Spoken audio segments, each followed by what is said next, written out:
তোমাদের এই লাইলি মজনুর প্রেম কাহিনীর মাঝে মাঝে আমি বুঝতে পারি না। এই দেখি হাসছো, কখনো কাঁদছো, কখনো ঝগড়া করছো, তো কখনো আবার প্রেম ভালোবাসায় ভরপুর। আমি পুষ্পের সাথে ভিডিও গেমস খেলছিলাম, হঠাৎ ভূমিকা ভাবি এসে কথাটা বলতেই খেলা বন্ধ করে ওনার দিকে ফিরে বললাম, প্রেম ভালোবাসা আর ওনার সাথে এটা হতেই পারে না। আগে থেকেই তো দেখছেন আমাদের কখনো মিল হয়েছে? ওটা তো আমাদের সামনে দেখাও, যাতে নজর না লাগে। মোটেও না, একদম মিথ্যা বলো না, আমি কিন্তু সব দেখেছি। আর আজকে সকালে ঘটনাটা কিন্তু ভুলিনি। ভাবির কথা শুনে আমার সকালের ঘটনাটা মনে পড়ে গেল আর লজ্জা পড়ে গেলাম। উফ, আর কত পচাবে? এটা শুধু চোখের ভুল ছিল। আর বাদবাকি প্রেম ভালোবাসার কথা বলছেন, ওটা আপনি আপনার দেবরকে জিজ্ঞেস করেন, উনি বলতে পারবে। ওনার হালচাল মাঝে মাঝে আমি বুঝতে পারি না। বুঝতে না পারলে হবে? এখন থেকে সারা জীবন সংসারটা তো তোমারই করতে হবে, তাই বুঝতে শিখো। শানকে বুঝলে একদম পানির মতো সরল, আর না বুঝলে জিলাপির মতো প্যাঁচালো লাগবে। ভূমিকা ভাবির কথা শুনে একটু নড়ে চড়ে বসলাম। দুর্ভাগ্যবশত ওনার দ্বিতীয় কথাটি এখন আমার জন্য প্রযোজ্য। আগে যাও বুঝতে পারলাম, কিন্তু কালকে থেকে ওনার কথাবার্তা মোটেও স্বাভাবিক লাগছে না। কি বলছে, কি করছে উনি ভালোই বুঝে। ভূমিকা ভাবি আমাকে ধাক্কা দিয়ে বলল, কি হলো, কই হারিয়ে গেলে? ওনার কথা আমি ভাবনার সাগর থেকে উঠে এলাম। ওই মানে না, কিছু না। আচ্ছা, তোমাকে পুষ্প বেশি জ্বালাতন করছে না তো? না না, জ্বালাবে কেন? ও তো আমার উপকার করছে। আমি বোর হচ্ছিলাম ঘরে বসে, ওর সাথে থাকতে পেরে আমার অনেক ভালো লাগে। পুষ্প তোমার পাগল একেবারে। আমার কাছে তো থাকতেই চায় না এখন। ভূমিকা ভাবির কথা একটু মুচকি হাসলাম। সবাই বলতো আমি নাকি বাচ্চাদের সাথে খুব সহজে মিশতে পারি।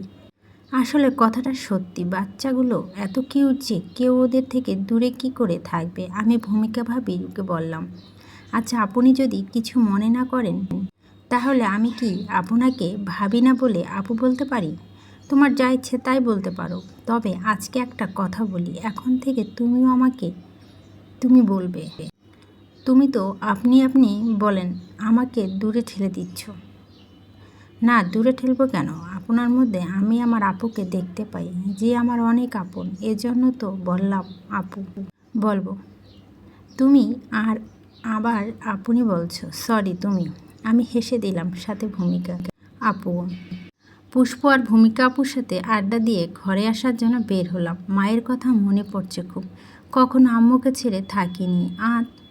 আজকে পুরো একদিন হয়ে গেল না আম্মুকে দেখছি না, কথা বলছি, ফোনটাও নেই যে কথা বলবো। এদিকে স্মৃতি আপুর সাথেও ভালো করে কথা হয়নি। কি করছে, কোথায় আছে আর নিতে পারছি না।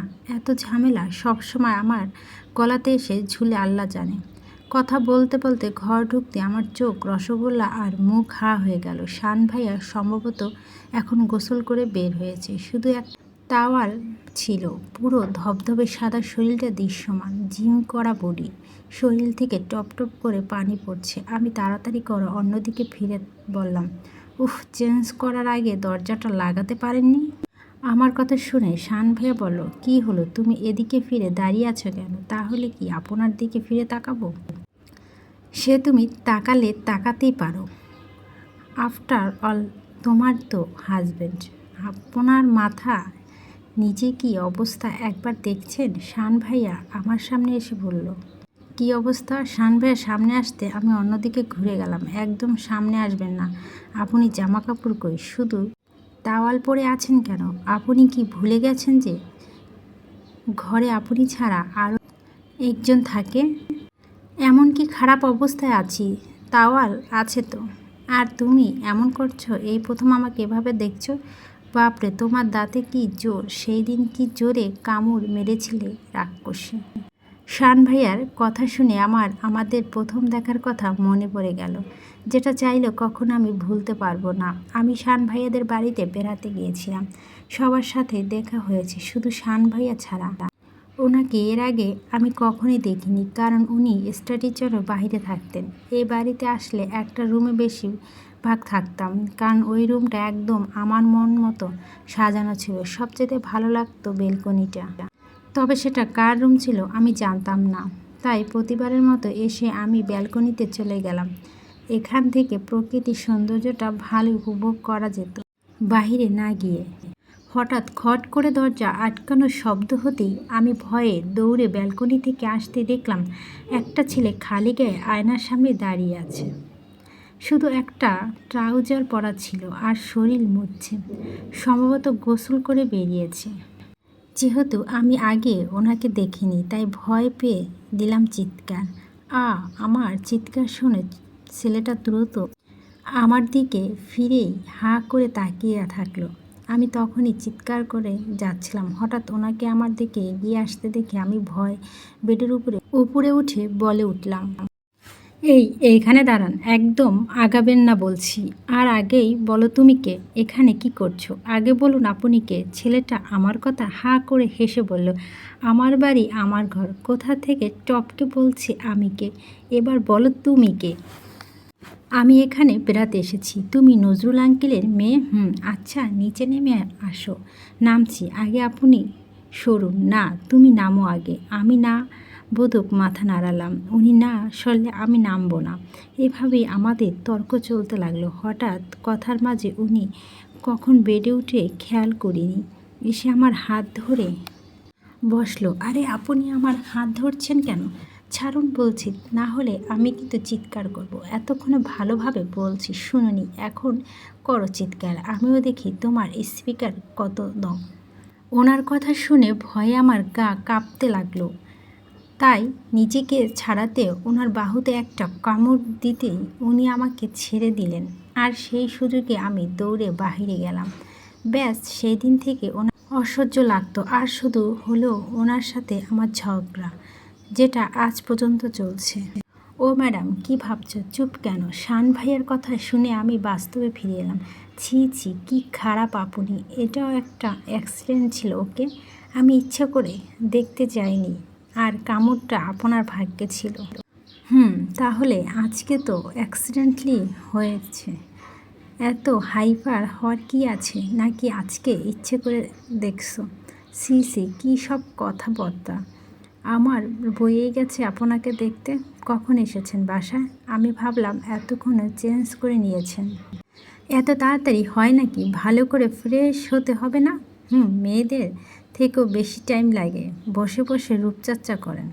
কি ফালতু কথা বলছো তুমি? বেশ করেছি, এখন তাড়াতাড়ি ড্রেস পরেন। শান ভাইয়া আর কোনো কথা না বলে নিজের ড্রেস পরে নিল। এই যে ম্যাডাম, একবার এদিকে তাকাতে পারেন? শান ভাইয়ার কথা আমি ঘুরে তাকালাম। উনি একটা হোয়াইট ট্রাউজার আর লাল টি শার্ট পরেছেন। জাস্ট ওয়াও লাগছে দেখতে। তাও আমি চোখ সরিয়ে নিয়ে সোফায় গিয়ে বসলাম। কিছুক্ষণ চুপ থেকে বললাম, আপনার ফোনটা একটু দেওয়া যাবে? শান ভাইয়া আমার পাশে সোফায় বসে বলল, কি করবে? আম্মুর সাথে কথা বলবো। শান ভাইয়া তার ফোনটা আমার হাতে দিতেই আমি ফোনটা নিয়ে ব্যালকনিতে চলে গেলাম। আম্মুকে ফোন দেওয়ার সাথে সাথে আম্মু রিসিভ করলেন। হ্যালো শান, কেমন আছিস? আম্মু, আমি সোহা। শানের ফোন থেকে হঠাৎ, তোর ফোন কই? হাত থেকে পরে ভেঙে গেছে। কি যে করিস, নিজের জিনিস সামলাতে শিখিসনি, এখনও বাচ্চাই রয়ে গেলি। তোমার এই কথাগুলো অনেক মিস করছিলাম আম্মু। কথাটা বলতেই আমার গলা ধরে এলো। আম্মু বলল, সোয়া তুই কাঁদছিস কেন? আম্মু কান্না করে দিল। তোমাদের দেখতে ইচ্ছে করছে, কবে আসবা তোমরা? আরে বোকা মেয়ে, তুই কাঁদছিস কেন? আমরা খুব তাড়াতাড়ি আসবো। আর তা না হলে শানকে নিয়ে তুই চলে আয়। তোর বাড়ি তোর ঘর। অবশ্যই আসবো, তবে এই হনুমানটাকে আনবো না। সীমা নিজের হাজবেন্ড সম্পর্কে এমন বলে না। এইবার একটু নিজের জিনিসগুলো আলগাতে শিখ, না হলে কখন হাতছাড়া হয়ে যাবে টেরই পাবি না। উফ মা, কিছু হবে না, আমি সব সামলে নেব। এরপর আম্মুর সাথে অনেক কথা বললাম। কথা শেষ করে চোখ মুছতে ব্যালকনি থেকে বেরিয়ে গেলাম। তারপর শান ভাইয়া ফোন ওনাকে দিয়ে দিলাম। তখনই শান ভাইয়া বলল, কি হলো, তুমি কাঁদছিলে? না, কাঁদবো কেন? মিথ্যা বলছো কেন সোহা? তোমার চোখ মুখ দেখলেই বোঝা যায় তুমি কান্না করছিলে। বলো কি হয়েছে? কিছু না, ওই আম্মুর সাথে কথা বলছিলাম তাই। শান ভাই একটা লম্বা শ্বাস নিয়ে বলল, তুমি আন্টির সাথে কান্নাকাটি করছিলে? আন্টি কি ভাবলো? ভাবলো কি তোমাকে কষ্ট রেখেছি? আমি কি সেটা একবারও বলেছি? আপনার কি মনে হয় আমি শ্বশুরবাড়ি নিন্দা করছি? তাহলে কাঁদছিলে কেন? আপনার ছেলেরা যেটা বুঝেন না, কারণ আপনাদেরকে তো আর আপন চেনা জায়গা, চেনা মানুষ, চেনা বাড়ি, বাবা মা ছেড়ে একবারে যেন চলে আসতে হয় না। যদি হতো তাহলে হয়তো আপনার অবস্থা বুঝতেন। কথাটা বলে আমি বেরিয়ে গেলাম ঘর থেকে। শান হাঁ করে তাকিয়ে আছে। ও ভাবতে পারেনি সোহার মনে অবস্থা এমন হয়ে আছে, তাই ও মনে মনে ভাবলো সময় করে একবার সোহাদের বাড়ি থেকে ঘুরিয়ে নিয়ে আসবে। ভেবেই সোফায় বসলো শান। ফোনের দিকে তাকিয়ে রেকর্ডিংটা একবার শুনে ডিলিট করে দিল। শান ভেবেছিল সোয়া হয়তো ওর বয়ফ্রেন্ডের সাথে কথা বলবে বলে ফোন নিয়েছে, তাই রেকর্ডিংটা অন রেখেছিলাম। নিজের বোকামির কথা মনে করে নিজেই হেসে দিল। রাতে সবাই ডিনার করতে বসলো। আমি আর ভূমিকা আপু সবাইকে সার্ভ করতে দিতে লাগলাম। আমার হাত কাটা, তাই শান ভাই আমাকে আগেই খাইয়ে দিয়েছিল। এখন নিজে বসলো। আমার সবাই সামনে এত লজ্জা লাগছিল বলার বাহিরে। সবাই খাচ্ছিল, তখন শান ভাইয়া বলে উঠল, আব্বু আমি এই সপ্তাহের মধ্যে ঢাকা ব্যাক করব। ওখানে অনেক কাজ পেন্ডিং পড়ে আছে, তাই আমাকে যেতে হবে। শান ভাইয়ের কথা শুনে আমি অবাক হলাম। ঢাকা যাবে মানে? তাহলে কি আমাকেও যেতে হবে? তাহলে আমার পড়া? তখন শান ভাই আব্বুকে বলে উঠল, ঢাকা যাবে মানে? ঢাকায় গেলে সোহা পড়াশোনার কি হবে? ও তো যাচ্ছে না, আমি যাব শুধু।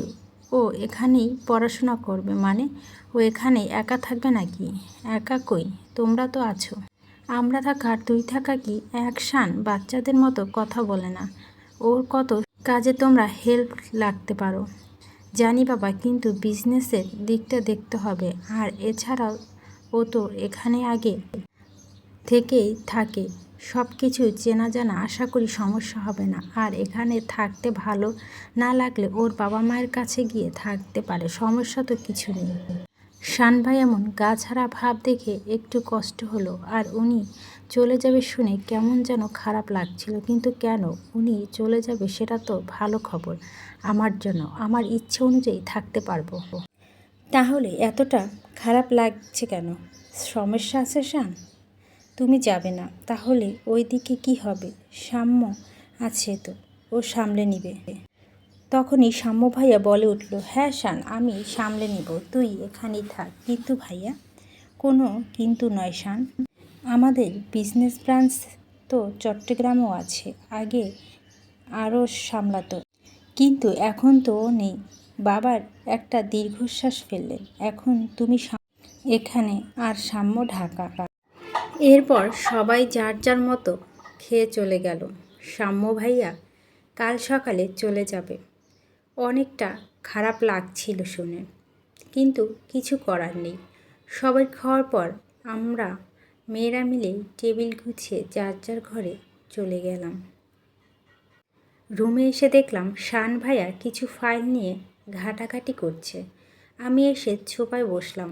হঠাৎ কি মনে হতে শান ভাইয়াকে বললাম, আপনার গার্লফ্রেন্ড কোথায় থাকে? আমার কথায় শান ভাইয়ার মুখে তুলে আমার দিকে কিছুক্ষণ তাকালো, তারপর আবার কাজে মন দিয়ে বলল, ঢাকা। আমি বিড়বিড় করে বললাম, ও এইবার বুঝছি এজন্য ঢাকায় যাওয়ার এত তাড়া। দেখা হয় না তো অনেক দিন, যত সব আদিক্ষেতা। আমি আস্তে করে ছোপায় শুয়ে পড়লাম। তখন শান ভাইয়া বলল, বিছানায় এসে শুয়ে পড়ো, দরকার নেই, আমি এখানেই ঠিক আছি। তোমাকে আমি অনুরোধ করিনি, তাড়াতাড়ি আসো। এত বড় বিছানা থাকতে ছোপায় কেন ঘুমাচ্ছ? আমি কিছু না বলেই চুপ থাকলাম। আমাকে চুপ থাকতে দেখে উনি বললেন, ভয় নেই, আমি আমার সীমানার মধ্যে থাকব। উনি কথাটা বলি আমি অবাক হয়ে তাকালাম। উনি বুঝলেন কি করে যে আমি এজন্যই চিন্তা করেছিলাম? উনি এখনও নিচের দিকে তাকিয়ে কাজ করছিল। আজকে কেন জানি ওনাকে দেখতে ইচ্ছে করছে বারবার। আমি চোখ ফিরিয়ে নিলাম, কিন্তু বিছানায় যেতে কেমন জানি লাগছিল, তাই বসেছিলাম। হঠাৎ শান ভাই আমার কাছে এসে আমাকে কোলে তুলে নিলে। আরে কি করছেন আপনি? নামান আমাকে, প্লিজ প্লিজ। আমি ছোটাছুটি করছিলাম, শান ভাইয়া আমাকে বেডে শুয়ে দিল। আমি অবাক হলাম। এখন ঘুমাও, ভালো কথা। শুনলে এত কষ্ট হতো না আমার। উনি আমার ওপর ঝুঁকে ঠোঁটে একটা আঙ্গুল দিয়ে আমাকে থামিয়ে দিল। আমার নিঃশ্বাস দ্রুত চলছে। আমি এখনও ওনার দিকে তাকিয়ে। এটা কোনো শানকে দেখছি, যেন চিনতেই পারছি না। শান বলল, হুস, কোনো কথা নয়, ঘুমাও। আমি কার বাক্য ব্যয় না করে বিছানায় একপাশে শুয়ে পড়লাম। সকালে ঘুম থেকে উঠে দেখলাম শান ভাইয়া একদম বিছানার একপাশে গুটিসুটি মেরে শুয়ে আছে। মাঝে কোলবালিশ থাকা সত্ত্বেও উনি অনেকটা জায়গা ফাঁকা রেখে শুয়েছেন। এমন অবস্থা যে আরেকটু হলে নিচে পড়বে। আমার কেন জানি হাসি চলে আসলো। ওনার দিকে কিছুক্ষণ তাকিয়ে থেকে চোখ সরিয়ে ফ্রেশ হতে গেলাম। নিচে গিয়ে আজকে নিজের হাতে চা বানিয়ে সবাইকে দিলাম। এখন হাতে ব্যথাটাও কম আছে।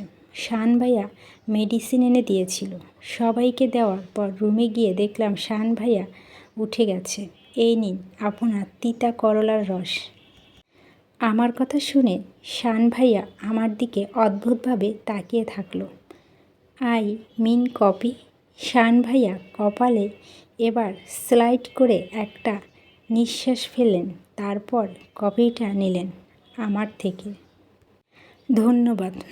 আচ্ছা সোহা, একটু বিছানার উপর থেকে আমার ফোনটা নিয়ে আসো তো। আমি কেন, আপনি যান প্লিজ। হঠাৎ ওনার প্লিজ শুনে থমম খেয়ে গেলাম। কি ব্যাপার, আজ এত সুন্দরভাবে কথা বলছে। আমি ওনার ফোন আনতে বিছানার কাছে যেতেই আমি অবাক হয়ে গেলাম। ওনার ফোনের পাশেই একটা নতুন ফোন রাখা, বক্স, নিচে একটা রঙিন কাগজে লেখা, সরি কালকে তোমার সাথে এমন ব্যবহার করার জন্য। আমি এমন করতে চাইনি, কিন্তু তোমার কথা শুনে রাগ হয়েছিল। আমি জানি না তুমি আমাকে কেমন ভাবো, তবে তুমি আমাকে যতটা খারাপ ভাবো ততটা খারাপ আমি নই। তোমার ফোনটা ভেঙে দিয়েছিলাম, তাই তেমনি দেখতে আরেকটা কিনে দিলাম। ভেবে নিও এটাই তোমার আপুর দেওয়া। ইতি শান। আমি ফোনটা পেয়ে অনেক খুশি হয়ে গেলাম। পিছন ফিরতে দেখি শান ভাইয়া দুই পকেটে হাত দিয়ে দাঁড়িয়ে মুচকি হাসছে।